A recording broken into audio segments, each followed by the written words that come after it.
Hello friends, this is CSCS Divya Agarwal और आज हम लोग क्या डिस्कस करने वाले हैं। Today I am going to tell you कि आपका जो एग्जाम है सीए फाउंडेशन नवंबर 2020 का, उसके लिए आपको कैसे तैयारी करना है। So I have prepared a solid time table for you. Trust me, अगर आप इस टाइम टेबल को स्ट्रिक्टली फॉलो करोगे ना तो मतलब आपको बहुत ही अच्छा लगने वाला है और आप एग्जाम्स में बहुत अच्छा मार्क्स से पास होगे। ठीक है, so definitely you're going to come out with flying colors if you're going to follow this routine very strictly. ये एग्जामिनेशन का जो आपका डेट है एकदम नजदीक आते जा रहा है। They are just knocking at the door. आपको बहुत ही अच्छे से अपने सॉक्स को पुल अप करना है। You need to pull up your socks, you need to get ready and you need to give your best shot so that you can come out with flying colors in your examination. So you have to follow the strategy also which we are giving you. तो ये advice अगर आप लोगे ना तो और अच्छे से आप पढ़ाई कर पाओगे। ठीक है, क्लासेस आपका हो चुका है ऑलरेडी, तो अब आपको ये डिस्कस करना है कि revision is also very important. Time management, revision strategy, all these also matters a lot for your exam. तो उसके ऊपर भी हम लोगों ने जो है बहुत ही अच्छा एक वीडियो बनाया है, जिसको आप देखोगे तो आपको समझ में आ जाएगा किस तरह से पढ़ाई करना है। क्योंकि बच्चे नर्वस हो जाते हैं कि मैम पढ़ाई कैसे करें, सिलेबस तो हो गया, क्लासेस भी हो गए, बट अब उसको फॉलो कैसे करें, रिविजन कैसे करें। तो इस तरह से करोगे ना तो एकदम मक्खन जैसे पढ़ाई स्मूथली करोगे और मजा आने लग जाएगा। सो देखो, खाली स्ट्रैटेजी फॉर्मुलेट करने से नहीं होता। मैंने स्ट्रैटेजी आपके लिए फॉर्मुलेट तो कर दिया, बट आपको उसको एग्जीक्यूट करना होगा, तभी आपको सक्सेस मिलने वाला है। ठीक है, so preparation strategy for CA foundation examination, let us have a look at the strategy. तो ध्यान से मेरा बात सुनना। चार्टर्ड अकाउंटेंसी का फाउंडेशन कोर्स में आपको पता ऑलरेडी 4 पेपर्स होते हैं। पहला पेपर अकाउंट्स का होता है, दूसरा पेपर आपका बिजनेस लॉ बीसीआर का, थर्ड मैथ्स का होता है, फोर्थ बीसीके और इकोनॉमिक्स का होता है। तो पेपर 1 और पेपर 2 जैसा कि आपको पता है डिस्क्रिप्टिव होता है, और पेपर 3 और पेपर 4 आपका मल्टीपल चॉइस क्वेश्चंस आने वाला है उससे। तो paper 3 paper 4 are MCQs based and 1 and 2 are your descriptive paper. ठीक है, ये आपको ऑलरेडी पहले भी पता था, बट फिर भी मैंने आपको दिखा दिया। ठीक है, to avoid any unnecessary confusion. अब ध्यान से सुनना, what are the tips to secure good marks. ध्यान से ये टिप्स सुनते जाना। सबसे पहला tip, you have to follow our solid time table. इस टाइम टेबल को आपको स्ट्रिक्टली फॉलो करना है बच्चों। हमारा रिविजन मैराथन क्लासेस आपको देखना है एट एनी कॉस्ट। ठीक है, and by the time you are going to watch this video, I am not sure, हो सकता है रिविजन मैराथन क्लासेस अपलोड हो चुका होगा या कुछ दिनों में होने वाला होगा। So of the respective faculty, you need to focus, you need to look at these revision marathon classes. They are just icing on the cake. समझ में आ रहा है? आप पूरा केक तो बेक हो ही चुका है, सारा सिलेबस हमने पका के आपको खिला दिया है, अब बस उसका आइसिंग जो है वो मैराथन क्लासेस आपको पूरा कर देगा। ठीक है, फिर उसके बाद सारे मॉक टेस्ट जो एमपीएल ने लिए हैं उसको अच्छे से आपको देखना है, करना है, और जो मॉक टेस्ट होने वाला आने वाले टाइम में उसको भी देना है। एमटीपी अच्छे से सॉल्व करना है, और हमारे इंस्टीट्यूट एमईपीएल इंस्टीट्यूट की तरफ से आपको जो मैट मिला है, पीछे में जितने भी हमारे एमसीक्यूज है उसको आपको अच्छे से सॉल्व करना है स्टडी मटेरियल के। मिनिमम बच्चों कम से कम, हाँ, आपको 8 से 10 घंटा पढ़ना ही पड़ेगा। समझ रहे हो मेरा बात? एक्सक्लूडिंग योर ट्यूशन टाइमिंग, ये आपका सेल्फ स्टडी का टाइमिंग है। इतना तो आपको कम से कम पढ़ना होगा ना, एग्जाम में ज्यादा समय नहीं बचा है बच्चों। इतना नहीं पढ़ोगे तो कैसे सिलेबस कंप्लीट कर पाओगे टाइमली। अच्छा, खाली 8 से 10 घंटा मैं ये नहीं बोलती हूँ कि आपको continuously you need to sit and study. बीच में आप ब्रेक लोगे, और ब्रेक का टाइम देख लो मैंने कितना दिया, 3 से 4 घंटे का। बच्चों ब्रेक लो, आराम से मस्ती मौज करो, जो अच्छा लगता है करो। जैसे 2-3 घंटा पढ़े ना, उसके बाद ब्रेक लो, बीच में उठ जाओ। कंटिन्यूअस पढ़ाई करोगे ना, माथा पूरा जो है फ्रस्ट्रेट हो जाएगा, इवापोरेशन लेवल हो जाएगा। तो बीच में ब्रेक लो, सिट फॉर द ब्रेक। और ब्रेक कैन इंक्लूड एनीथिंग, आपको उसमें क्या करना है वो आपका डिसीजन है। आपको गाना गाना है, आप गाना गाओ, डांसिंग अच्छा लगता है डांस करो, टीवी देखना अच्छा लगता है, घूमना, फोन में बात करना, anything you prefer you can do. Time limit set कर लो ना, 8 से 10 घंटा पढ़ना, उसके बाद आपको सोना है, रिफ्रेशमेंट करना है, टी लेना, स्नैक्स लेना है, जो करना है करो। But trust me, refreshment is very much essential, क्योंकि हम लोग को सिर्फ क्वांटिटी ऑफ टाइम नहीं देखना है आप कितना पढ़ रहे हो, quality of study is also very important. Quantity of study does not matter, quality matters more. समझ रहे हो मेरा बात? आप मान लो सारा दिन पढ़ते जा रहे हो 24 घंटा, तो माइंड जो आपका बोर हो जाएगा, कुछ समझ में नहीं आएगा। तो refreshment is essential for improving the quality of your study. कम समय में भी आप बहुत अच्छे से पढ़कर निकल जाओगे। कैलकुलेटर के ऊपर प्रैक्टिस बहुत अच्छा होना जरूरी है। अकाउंट्स में, मैथमेटिक्स में कैलकुलेटर का रिक्वायरमेंट होगा, वो तभी आपका एग्जाम में हाथ बैठा हुआ रहेगा जब आप घर में प्रैक्टिस करके गए होंगे। तो practice also makes a man perfect, you know that. ठीक है, अब आओ स्टडी प्लान के बारे में जानते हैं। So I have made a 2 strategy for you, time management and subject management. जैसा कि आप देख रहे हो, पूरा आपका entire syllabus of CA foundation has been divided into 2 groups. Practical and theoretical. तो हमेशा बच्चों याद रखना कि एक ही दिन आपको सिर्फ एक सब्जेक्ट को उठा के नहीं करना है, बहुत ही बोरियत हो गए अगर आप खाली एक थ्योरेटिकल सब्जेक्ट लिए और वही 10 दिन तक 20 दिन तक पढ़ो, that is a wrong decision. आपको एक दिन में एक थ्योरी पेपर उठाना और एक प्रैक्टिकल पेपर उठाना है, यानी एक दिन में आपको कम से कम 2 सब्जेक्ट पिकअप करना है, और ये 2 सब्जेक्ट दोनों थ्योरी या दोनों प्रैक्टिकल नहीं, एक theory 1 practical, 1 theory 1 practical.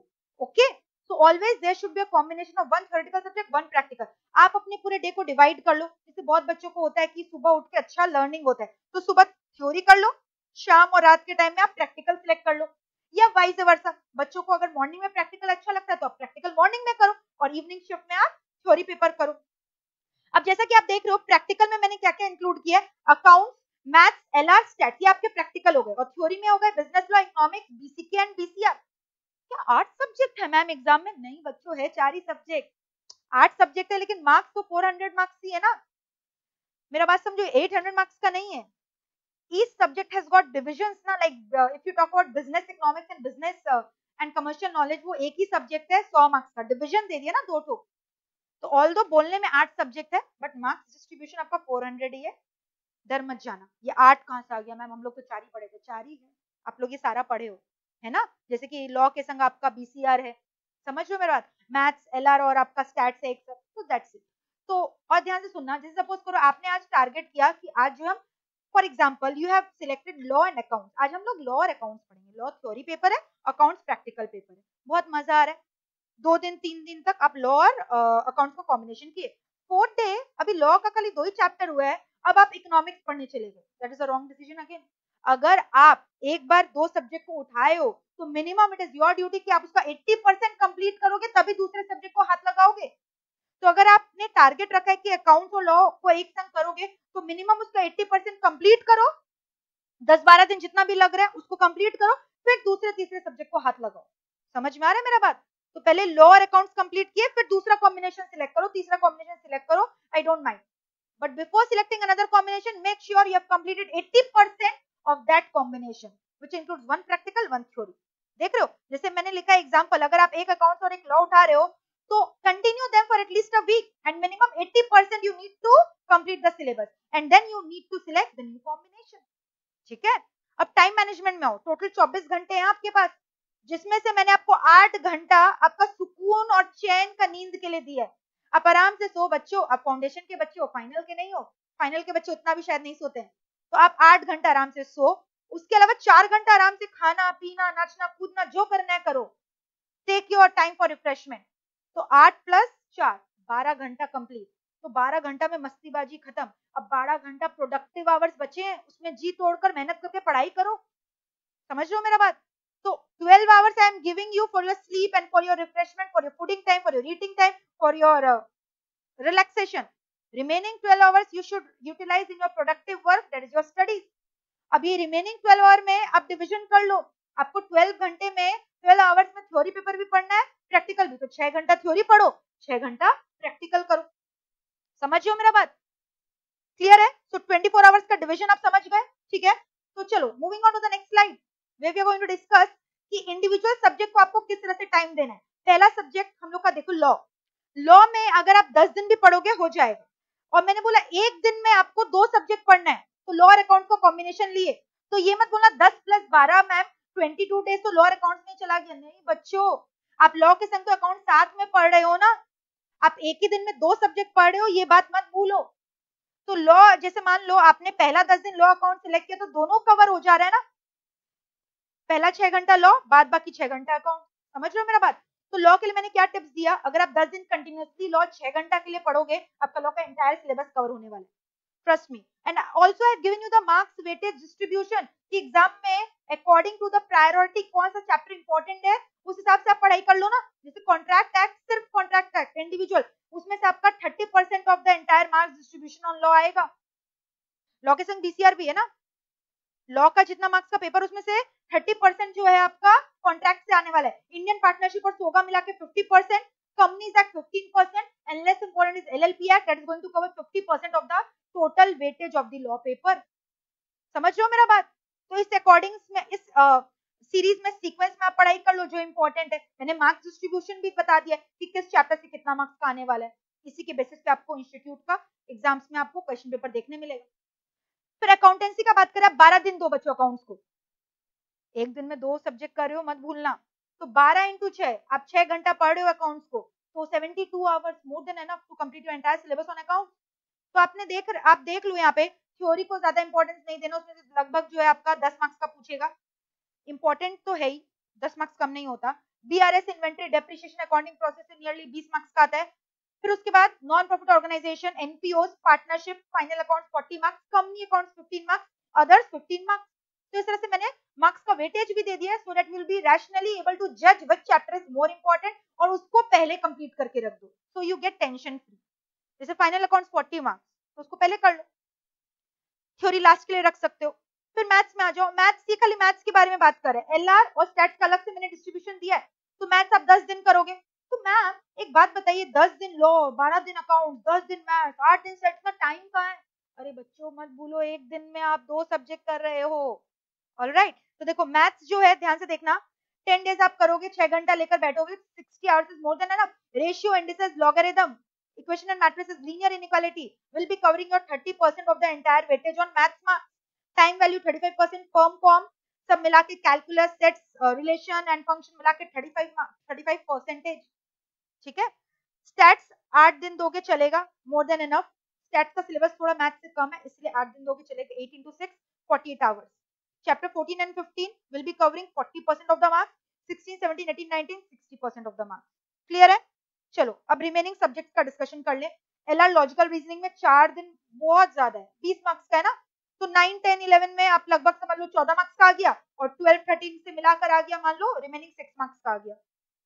Economics को आप 4 दिन दोगे, मोर देन एनफ है, बहुत ही अच्छे से मैंने पढ़ाया आपको क्लास में इकोनॉमिक्स, ठीक है, और पूरा समझने का कॉन्सेप्ट है, एमसीक्यूज लेकर मैं बोल रही हूँ 4 दिन से ज्यादा नहीं लगने वाले, और 4 दिन में भी आधा दिन आप कंज्यूम कर रहे हो इकोनॉमिक्स में, 6 घंटा, isn't it? So 24 hours to revise the entire syllabus, out of which demand and supply is the most important topic that is going to cover your 30% of the entire weightage। 60 marks का आना है ना economics, तो 30% कितना हो गया, 18 marks का nearly समझ लो, डिमांड सप्लाई मिलाकर आ जाएगा। प्रोडक्शन कॉस्ट से 15% ऑफ 60 मार्क्स आने वाला है। रेवेन्यू मार्केट प्राइस मैकेनिज्म मिला के 30%। Business cycle is very important, although आपको पता है वो चैप्टर खाली 1 से 2 पेज का है, बट उसका वेटेज देख रहे हो 15% है, तो that chapter you can not leave at any cost, that is also equally important.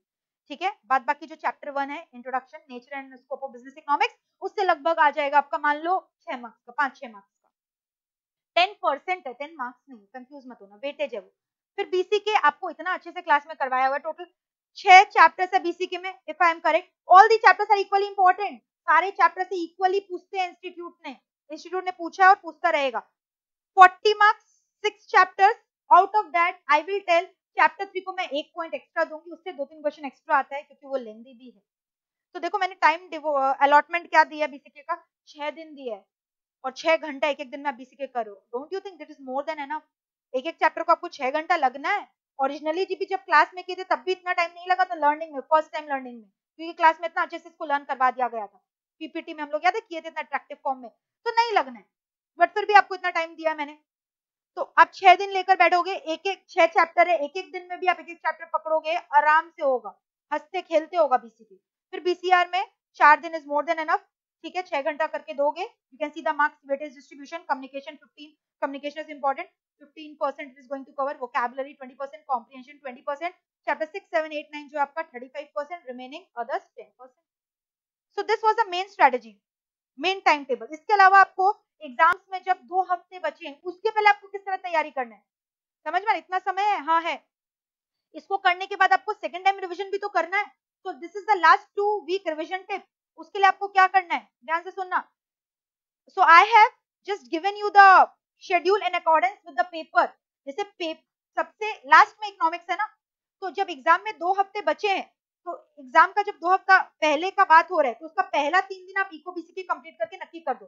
फिर नेक्स्ट 4 डेज मैथ्स करो, कम समय लगने वाला है ना प्रीवियस टाइम से, क्योंकि पहले आप ऑलरेडी इसको अच्छे से कर चुके हो, second time you are doing the revision, may be third और fourth time you can say, क्योंकि आपको क्लासेस के टाइम भी अच्छे से रिवीजन करवाया गया था, ठीक है। फिर उसके बाद लॉ कर लो 3 दिन, अकाउंट्स के बाद ही जस्ट रिवीजन करोगे 4 डेज, उसके बाद ही आप अकाउंट्स के एग्जाम देने जा रहे हो, पहला पेपर अकाउंट, फिर लॉ, फिर मैथ्स, फिर eco and BCK. So in that accordance I have given you, reverse back करके करोगे ना लास्ट के 14 दिन में, पहले आप इकोनॉमिक्स करोगे, ऐसा तो नहीं है ना कल एग्जाम और बैठ के इकोनॉमिक्स पढ़ो।